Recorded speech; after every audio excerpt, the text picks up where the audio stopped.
Então, se ele não consegue para ele, eu vou conseguir para mim, mas através da ajuda dele. E quando a pessoa que está depressiva não aceita ajuda e nem tratamento? É uma grande maioria. Não aceita. Grande maioria. Por isso é que o diagnóstico é subdiagnóstico. Desses 300 milhões, a senhora teria no mínimo mais 300 que não aceitam ser tratados, não querem nada e que estão passando por esse processo. Então, aí é um estado completo de rebeldia. A depressão guarda um estado de rebeldia também. Eu não é como eu quero, então não quero mais nada. Eu quero ser o Deus. Eu quero mandar em tudo. Eu quero escolher a sua vida, com quem a senhora vai casar, que profissão a senhora vai ter, não é? Uma brincadeirinha que a gente pediatra faz, a mãe na praça passeando com os 2 filhinhos, aí uma outra diz, puxa mamãe, que beleza os seus filhinhos, que idade tem? Ela fala, o médico tem 3 e o advogado tem 2.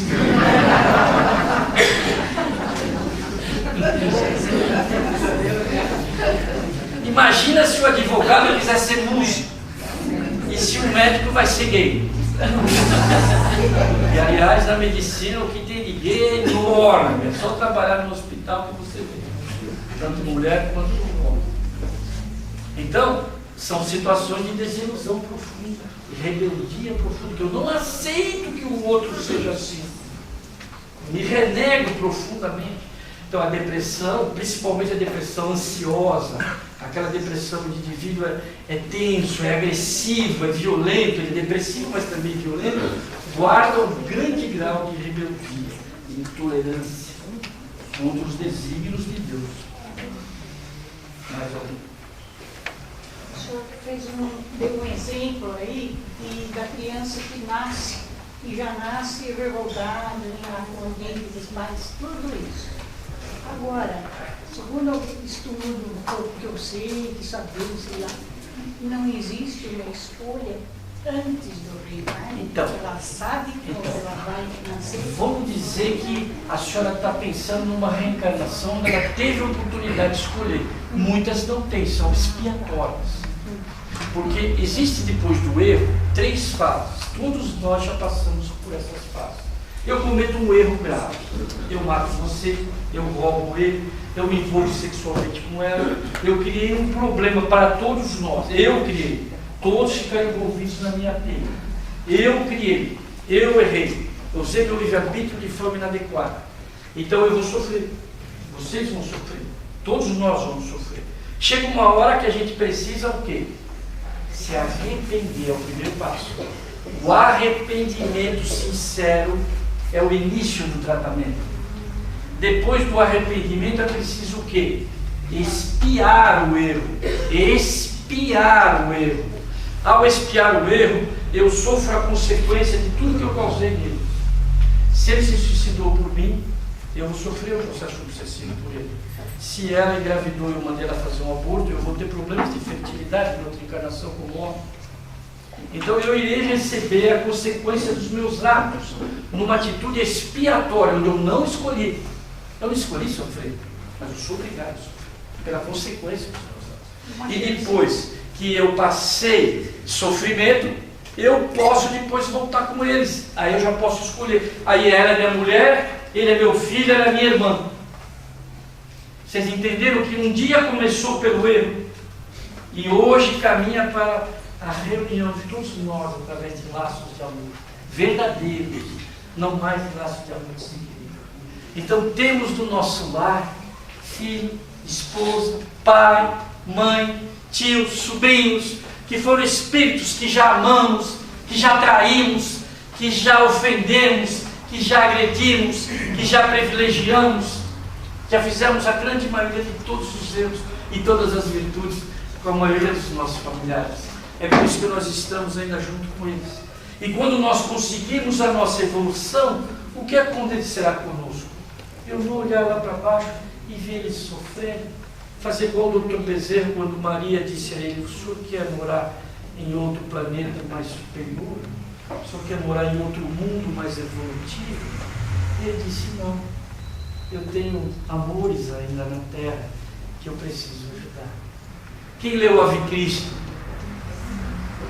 Tassiano e Quinto Varro, livro lindíssimo. Dr. Bezerra, como Quinto Varro, recebe a permissão de Clódio para viver no mundo espiritual superior, já na época de 100 e pouco depois de Jesus.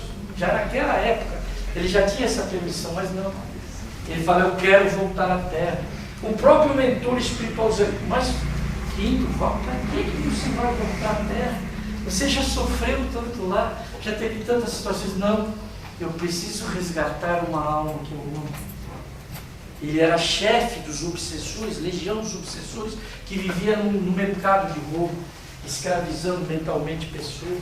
Ele era o chefe da legião dos obsessores daquele local, filho do Dr. Bezerra, biológico. E ele reencarna então para ajudar. Eu sempre lembro que o Dr. Bezerra perdeu um filho no 2º ano de medicina, não é? Envolvido numa depressão muito grave e num processo obsessivo muito grave, e veio a falecer. Então toda a evolução espiritual do Dr. Bezerra foi incapaz de impedir a morte do seu próprio filho. Então quando nós perdemos pessoas que nós amamos, quando nós perdemos a parte profissional, financeira, os hormônios, os cabelos, quando nós perdemos uma série de coisas, a gente se transforma em pessoas infelizes, depressivas. Não é bonito meu cabelo, como é que está cabelo, não é? Eu pego a fotografia do meu casamento e mostro para os meus filhos, olha que o pai tinha cabelo, o pai tinha cabelo, tá vendo? Do meu casamento, porque depois não dá mais, né? Aí diante a coisa perdendo ao longo do tempo. Mas a gente dá mais valor à perda do que o que ficou. Então, a tristeza é inevitável. Isso só deve acontecer aqui, não acontece lá em São Paulo. Invariavelmente, todo dia, eu encontro pessoas que falam mal de si mesmo. Isso não é um autoflagelo? Sim, a autocrítica ela é necessária, mas como tudo, como Aristóteles diz, o meio termo é a virtude. Os excessos são o erro. Tanto pela falta, o senhor não tem crítica nenhuma, quanto o senhor tem excesso de crítica sobre si mesmo. Então o meio termo é a virtude. O erro são os extremos, a falta e o excesso. Mas já não é um gatilho de depressão? Sim, sem dúvida. Essa parte de o indivíduo criar um sentimento autodestrutivo sobre si mesmo é um sentimento depressivo. Sim. Doutor, existe a chance de uma pessoa depressiva tentar o suicídio? Sim, infelizmente essa parte do suicídio pode ser direto ou indireto. Direto onde ela comete a própria atitude, com arma, com enforcamento, se jogando. E indiretamente não comendo, não tomando o remédio, deixando definhar o corpo até o momento em que ela parte. Na espiritualidade ele será tratado como um suicídio. Certo? A maioria de nós tem um tempo de vida mais ou menos previsto. A maioria de nós. Quando o indivíduo consegue completar esse tempo de vida, ele é chamado completista. Que ele completou, ele esgotou a encarnação inteirinha. Ele tinha um tempo de validade. Aliás, o Chico até passou o tempo de validade dele. O vô também passou o tempo de validade dele e recebeu autorização, se não me engano, de 10 anos a mais do que ele devia desencarnar por acréscimo de misericórdia. Quer dizer, chega no tempo de validade, o Divaldo, tempo de validade deles, eles recebem porque está indo bem, está ajudando muita gente, está servindo de exemplo. Para quem que o indivíduo vai desencarnar? Deixa ele aí mais um pouquinho, não é verdade? Deixa ele mais um pouquinho. Os corruptos, ninguém faz essa os corruptos lá ninguém faz, mas deixa para lá, eles também vão ser depressivos, vão ter todos os problemas que a gente está comentando. A grande vantagem é que nós já temos o esclarecimento e sabemos do perigo. Cabe a nós nos desviarmos de todas essas situações. A última pergunta, então. A obsessão leva à depressão ou a depressão leva à obsessão? As duas coisas. É um mecanismo de mão dupla. Dupla. E eu ainda diria mais. A mediunidade também está aí. Então nunca o senhor pode pensar que um obsessivo não é uma pessoa médium. A doutora Marlene, que eu estive com ela muitos anos antes dela desencarnar, trabalhando na Associação Médico Espírita, junto com ela, andando em vários estados do Brasil, fazendo palestras em Brasília, Rio Grande do Sul, Fortaleza, em vários lugares, dizia que o obsedado é o médium doente. O obsedado é um médium doente, porque ele tem em si potenciais para desenvolver. E não desenvolvendo, a entidade se aproveita daqueles potenciais e se fixa nos seus centros vitais, no seu centro coronário, centro cardíaco, não é? Centro digestivo, e faz um processo ali meio de simbiose entre os dois e passam a viver unidos. Se ele tivesse desenvolvido a mediunidade e trabalhado a sua tarefa, ele não estaria sofrendo obsessão. E se tiver, é apenas um caso de vingança ou de desejo de fazer o mal. Jamais uma obsessão grave. Tá bom? A pessoa obsessiva, que é depressiva, ela não desenvolveu essa mediunidade. Certo. Ela já tem uma certa idade. Se ela vir a desenvolver, ela Então, vai se na sentir- própria atual? Na própria atual. Então, eu diria para a Ela- senhora que é mais difícil, mas não é impossível. E tem mais, a mediunidade não é só para comunicar pessoas. A mediunidade é para fazer o bem. Então eu posso fazer o bem em transe mediúnico ou fora do transe mediúnico. Eu continuo sendo médium. Então quando eu fizer alguma coisa para mim mesmo, para a minha cabeça, para ajudar alguém, eu sou médium, trabalhando e ajudando a outra pessoa. O médio suporte. Fora da sessão mediúnica, fora do transe, eu estarei fazendo bem. Então faça o bem em qualquer situação, seja um bom cidadão, cumpra com os seus deveres, deseje sempre o bem onde você estiver, tenha uma palavra de carinho, de amor, não precisa ter inspiração, eu não sei, nem fazer uma prece, sabe sim, pega o evangelho, abre lá atrás, mas eu estou tão doente que eu nem sei rezar, não sabe, vem cá, vamos fazer um Pai Nosso, me dá sua mão, pega a mão da pessoa, fica do ladinho dela, faz um Pai Nosso, mas eu não sei da paz, eu não sei aquelas técnicas do P3, do P4, que puxa o chakra daqui, não precisa nada disso, filho, pelo amor de Deus, não, está tudo errado, isso aí pode, se você estudar e tal, mas o que importa é o amor, é a sua vontade de estar ao lado daquela pessoa que sofre, segura a mão dela e faz uma prece, o resto os espíritos do bem fazem. Na dúvida, só fecha os olhos e deixa eles trabalharem. Fecha os olhos e eles trabalham e pronto. Você já não atrapalhando o trabalho, atrapalhando, já está ótimo. Já está bom demais. Tá bom, gente? Muito obrigado. Uma boa noite a todos. Que Deus abençoe.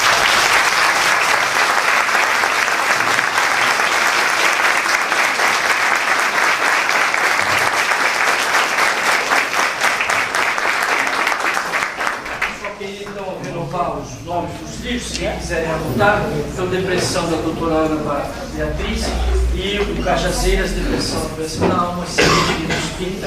Eu pediria aqui à diretoria que adquirisse o livro aqui para os frequentadores, no sentido de ajudá-los a entender essa temática mais completa. E tem também no YouTube palestras do Francisco Cajazeira, muito bom sobre o assunto, Divaldo. Por falta de informação, bom, gente. Sucesso aí no tratamento de todo mundo. Que Deus abençoe. Nós vamos convidar a nossa companheira para fazer a prece no final. Depois vai haver um número de música. E daí nós convidamos para tomar um chazinho. Então, primeiro eles vão fazer a prece, vão tocar. Ninguém sai da outra música, porque é despedida.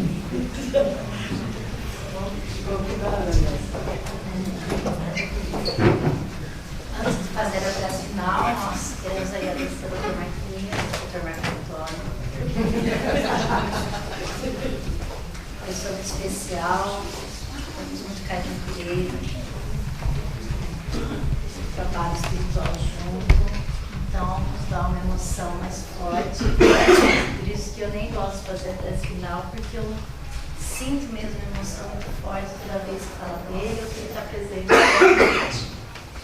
Mas nós sabemos que nós temos os espíritos do nosso lado, que nos auxiliam sempre, que nos trazem a palavra certa, o momento certo, a companhia certa, a ambientação certa. E a gente acredita que todos os momentos, todas as pessoas que estão aqui, todas as palavras, elas são ditas exatamente para aquele momento de vida cada um está. Muito pertinente quando ele fala da programação reencarnatória. Então, esse momento aqui eu tenho certeza que foi planejado. Tenho certeza que lá no plano espiritual foi colocado para a gente. Se não der certo isso, você pode ir ali. Você pode dar um direcionamento. Do fundo do meu coração, eu espero que todos vocês levem essa palavra que ele deixou, esse ensinamento, essa regra de conduta, essa fé, essa força, essa coragem e esse desejo e a certeza que a cura está em nós mesmos. Está em nós mesmos. Vamos agradecendo a dona Elza, que também sempre trabalha conosco, ao presidente Cássio, a todos vocês que nessa noite fria e chuvosa vieram aqui absorver um pouquinho desse conhecimento. Vamos pedindo mais.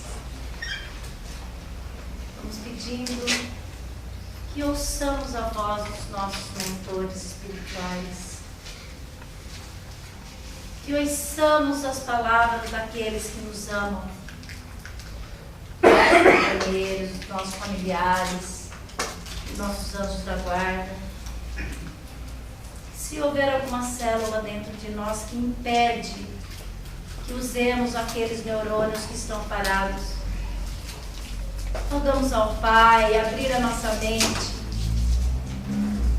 abrir os nossos instintos para o progresso, para ajudar, para servir, para amar, cada vez mais, agradecendo a cada manhã que acordamos, agradecendo a cada dia, a cada momento, a cada trabalho, mesmo se eu estiver desempregado, mesmo se eu estiver sem comida, mesmo se eu estiver sem meu amor, mesmo se eu estiver onde eu não quero estar, eu vou agradecer ao Pai, porque eu estou aqui. Porque eu estou com essa oportunidade, talvez única, de reencarnar nesse planeta. Porque eu estou tendo mais essa oportunidade de servir em seu nome. Jesus, Jesus, Jesus. Maria Santíssima, Mãe de todos, amorosa Mãe que nos guarda, que nos cobre com seu manto sagrado sempre. Celina, secretária de Maria, que sempre nos auxilia as mães, auxilia as mulheres. Vozinho Langerton, que veio em sua última encarnação cuidar das mulheres. Ouçamos a voz dele, estejamos firmes em nosso trabalho, não importa se ainda não estamos enganjados em alguma situação. Mas o nosso trabalho na família, o nosso trabalho com nossos filhos, com nossos maridos, com os nossos patrões e principalmente o trabalho conosco mesmo. O trabalho do auto-amor, o trabalho de nos amar, o trabalho de nos aceitar, o trabalho de nos perdoar cada dia mais da nossa ignorância, do nosso desprezo por nós mesmos, da nossa falta de confiança. Sigamos firmes na seara de Jesus. Sigamos firmes na certeza que nós reencarnamos para vencer, para evoluir. E como Cristo, através do seu exemplo, tenhamos a paciência, a fé, tenhamos a bondade em nossos corações. Senhor, ampara-nos nos nossos intentos de servir. Abre as nossas mentes, clareia os nossos olhos para o caminho a seguir, esse caminho claro e maravilhoso, como na época. Gritemos, Osana, gritemos, ó Pai, auxilie-nos hoje e sempre. Pai nosso que estais no céu, santificado seja o vosso nome, venha a nós o vosso reino. Seja feita a vossa vontade, assim na terra como no céu. O pão nosso de cada dia dai-nos hoje. Perdoai as nossas dívidas, assim como nós perdoamos os nossos devedores. Não nos deixeis cair em tentação, e livra-nos, Senhor, de todo mal. Que assim seja. Graças a Deus e graças a Jesus.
encerrar, eu escolhi uma música que o Chico Xavier gostava muito, tenho certeza que vai agradar também o Dr. Martins, como a primeira que também nós escrevemos com muito carinho, para sairmos felizes, sairmos leves, né? Depois de todo esse aprendizado, né? Então, podemos sair felizes.